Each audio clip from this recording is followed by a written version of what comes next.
Muy buenas, Santiago González Varas, en corto sobre libros largos, así es como hemos llamado a este canal, que de momento llevamos casi 400 vídeos de literatura principalmente. Bueno, hoy tenemos a Emilia Pardo Bazán, La Quimera, una edición magnífica de cátedra. Bueno, pues voy a intentar ser breve porque tengo que adelantar que este libro sería o podríamos declarar este libro como una obra predilecta de este canal. Encaja totalmente en las preferencias, en los gustos de nuestra parte. Es una obra importante en el contexto bueno, pues del mundo francés, diríamos, y del naturalismo, el realismo, pero sobre todo el esteticismo y el decadentismo, ¿no? Y yo creo que lo mejor de la obra son las reflexiones que se hacen sobre el arte por parte de Emilia Pardo Bazán, continuas reflexiones, pero una detrás de otra, de contenido estético, y después las frases que consigue, unas frases de vez en cuando que llaman mucho la atención, de alto valor poético, estético, reflexivo, artístico. Bueno, una obra realmente para quitarse el sombrero. Bueno, pues el argumento está centrado en torno a Silvio. Silvio, curiosamente, igual que el Silvio de Roberto Arlt, ¿no? De El juguete rabioso. Y tiene bastante que ver, es otro personaje un tanto malogrado, que el destino no le trata bien. Bueno, yo de Silvio y de esta obra en YouTube oí un programa, una conferencia, creo recordar, de una gran experta, creo recordar, no sé qué era, no sé si era profesora o lo que fuera, y bueno, que se representaba a este personaje como que era un ambicioso y tal. Yo no he notado nada de todo eso. Yo lo que he notado es lo que voy a contar. Quizás primero voy a repasar el argumento.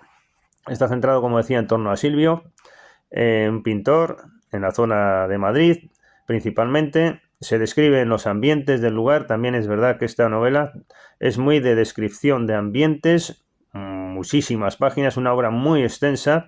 Van pasando distintos personajes del momento y los va describiendo, las relaciones de este retratista. Se dedica a hacer retratos a distintas personalidades, personas, y parece que no le va del todo mal. Pero bueno, ahí tiene una relación con Clara Ayamonte, que no cuaja, y no cuaja incluso el matrimonio, se llega a proponer, pero no cuaja, como digo. Y finalmente esta Clara Ayamonte entra en un convento. El tema religioso, muy de la época también, está rondando siempre entre la desesperanza religiosa, entre la esperanza, entre la fe, entre el escepticismo, todos esos debates internos. Es una obra esta que llamó también, por cierto, la atención a Unamuno bastante. Bueno, entonces la obra sigue avanzando y este es un artista pues simplemente que, como todos los de la época, que tiene ambiciones y como todos los seres humanos, y como yo las tuve cuando era joven, y como todo el mundo, y creo que eso no es nada negativo, que ambiciona pues a desarrollarse artísticamente, ¿no? En este caso, Silvio. Bueno, entonces acude a París y allí pues va describiendo nuevamente los ambientes del lugar. Tiene un medio mecenas que se llama Villanueva, y después hay una otra, va saltando de un personaje a otro. Al principio era Clara, protagonista, después la verdad es que desaparece en la obra, pero viene otro personaje femenino, bueno, aparte de Nimia, que le acompaña y tiene un carácter un poco funcional durante todo el libro, pero viene un segundo o tercer personaje femenino fundamental, que, que es Espina eh, Porcel. Bueno, pues este personaje femenino es clave. Es un personaje decadente, esteticista, y es aprovechado por Emilia Pardo Bazán para desarrollar toda la carga esteticista decadente de la época, representada en este personaje. Y es auténticamente fascinante. No sé si a lo largo del vídeo que estoy haciendo me animo, hago una pausa y leo después algunos pasajes. Las extravagancias de Espina, además el nombre creo que le viene muy bien, su manera de ver las cosas, sus excesos. Este es el personaje decadente típico francés, parisino, ¿no? Que entabla relación o contacto con el mundo de las drogas, etcétera, pues como todos los de ese mundillo. Busca lo artificial en su manera de ser, en su manera de contestar, un tanto frívola, su manera de comportarse, su manera de pensar. Adelanto ya por resumir que este personaje termina muriendo al final del libro, poco antes que Silvio, que adelanto también que va a morir.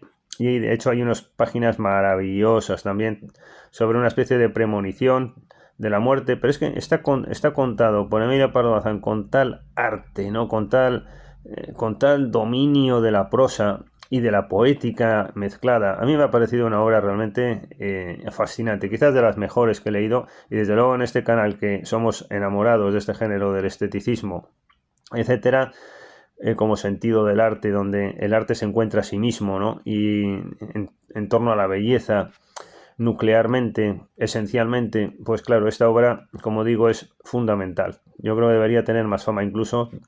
Es un libro en ese contexto, ¿no? Del naturalismo terminando, pero el decadentismo, el esteticismo, como estoy diciendo, y me parece un referente español brutal, de importancia, de significación, y centrado también, pues eso, en ese ambiente parisino. Hay una parte muy extensa donde la autora, Emilia Pardo Bazán, seguramente se instruyó mucho, pues hace gala de sus grandes conocimientos de todos los pintores de la época, famosos de Mogó, de los simbolistas. Bueno, un dominio impresionante, los prerrafaelistas de manera muy destacada, el análisis que hace, pero siempre con esa agudeza. La verdad es que merecería la pena leer alguno de las líneas, porque lo tengo súper subrayado. Y además es un libro que he leído recientemente y por eso estoy haciendo un poco el vídeo medio en caliente, que yo creo que es lo bueno, no haberlo leído hace meses y ya se pierde la sensibilidad que te aporta. Bueno, entonces decíamos que esta personaje, Espina, Porcel, maravilloso como está descrito. Bueno, pues Silvio tiene sus andanzas en París. Y entonces, pues ambiciona, como estaba diciendo, a ser un artista con éxito, ¿no? Y entonces, pues realiza muchas reflexiones sobre cómo concibe el arte. Y entonces llega un momento en que le va mal, está pensando en volverse a Madrid, echa las cuentas, no le salen, tiene deudas, bueno, lo típico del momento. Sin ser exagerado, Silvio no es Espina, no es una decadente al uso, no tiene esa vocación ni esa manera de ser. Y de hecho al final acaba diciendo, cuando muere Espina, dice, ella era el arte y yo no. Es una cosa, la verdad es que muy bien hecho todo por la autora. Bueno, lo que estaba diciendo. Sin embargo, a pesar de que no le va muy bien a este retratista que ambiciona ser un gran pintor, que no me parece nada raro esa ambición en un pintor, y además es lo suyo, que aspire a un reconocimiento. Un artista sin reconocimiento no es artista, ¿no? Bueno, entonces termina quedándose allí en París y bueno, le viene un dinero, y le va mejor. Y ahí se suceden reflexiones de Silvio en torno al arte. No es decadente, pero se vuelve de espíritu modernista también en estas nuevas tendencias de la época, y con continuamente reflexiones sobre lo estético por parte de Emilia Pardo Bazán, como digo, maravilloso los pasajes que realiza. Y bueno, va avanzando la obra, y por ir resumiendo y concluyendo, pues Silvio tiene siempre es enfermizo, siempre tuvo problemas de estómago desde el comienzo del libro y tal. Es un personaje jovencito y enferma, tiene una disociación, y lo mejor del libro es cuando Emilia Pardo Bazán consigue relacionar esencialmente, como parte de un todo, lo que le ocurre a Silvio con su afán de gloria, con su carácter artístico, con la esencia del arte, que conlleva lo que le está pasando, el mal trance, incluso la enfermedad. Pero curiosamente en este libro no se cuenta que esa enfermedad venga del desarrollo artístico que realiza el pintor. No, se asocia porque sí. Es como una asociación voluntarista de la propia Emilia Pardo Bazán, diciendo arte igual a lo que te pasa, Silvio, eso. Pero no es que sea un relato sobre cómo va evolucionando tipo Hölderlin, ¿no? Que se va volviendo loco y como consecuencia de la poesía, no sé qué, la alucinación, el tal y cual, esos mundos No, o incluso tampoco es como en el otro personaje, como en Espina Porcel. No, aquí no, aquí es simplemente una asociación porque sí, voluntarista de la escritora. Y lo asocia, y me parece maravilloso cómo consigue todo eso, el efecto estético. Tiene expresiones auténticamente impresionantes. Bueno, entonces, este Silvio, pues al final va decayendo cada vez más. Hay unas últimas páginas donde él envidia a los embrutecidos. Dice, qué bestias humanas, estos que eran unos obreros que comían y gente normal, pues que comía y bebía vino, etcétera, lo pasaban bien y este ya no podía ni comer. Le llega ahí la noticia de la muerte de no, no era su novia, era una persona con la que tenía muchísima relación. Bueno, estando en París, pues se juntaban allí, ¿no? Los españoles y tal. También es verdad que va a visitar a muchos maestros franceses, se va contando también todo eso, reflexiones continuamente sobre el arte. Entonces es un libro, como digo, muy destacable, porque todo lo que sea este fondo estético, modernista, de la época, relacionado con la estética, con la filosofía del arte, no hay muchos españoles, bueno, tendría que pensarlo, que hayan conseguido, creo, esta altura. También es verdad que algo le falta ahí, le falta un poco de coherencia a veces en los personajes o argumental, o ir un poco más allá todavía, pero dentro del escenario de lo que hay, a mí esto me ha gustado tanto que yo creo que está a la altura incluso de los grandes escritores alemanes de la época o incluso posteriores que reflexionaron tanto sobre el arte. Bueno, Emilia Pardo Bazán no llegó a la Real Academia de la Lengua Española. Hubo una mujer al comienzo de la historia de la Real Academia que murió muy pronto. Después está esta Conde, la poetisa, en años 70 y tantos, y podía haber sido Emilio Pardo Bazán, pero bueno, estas son las cosas de la vida y como muchas veces no llegan académicos los que quizás más se lo merecen en este puñetero país. Pero bueno, pues esto yo lo que destacaría de este magnífico libro. Cuando está muriendo Silvio, se produce la relación con la religión, acude un sacerdote, parece que Silvio pues lo que quería era la gloria, el mundo de la vanidad, y termina cediendo al espíritu religioso y además en la confesión pues precisamente él también asocia lo que le ocurre a esos afanes de gloria que tenía, ¿no? Pero no me parece un personaje, insisto, bueno, igual no lo he leído yo bien, pero en la primera lectura que he realizado, porque este libro igual lo releo, pero en la primera lectura no me ha parecido que sea un personaje que pretenda que sea un, yo que sé, un trepa, ¿no? Buscando ahí cosas que no le corresponden y no, a mí me parece que es una persona que tenía unas pretensiones legítimas, como todo artista, y es una expresión la que hace Emilia Pardo Bazán de las legítimas pretensiones de un artista y cómo son y cómo se siente también muchas veces las sensaciones de Silvio de malogrado.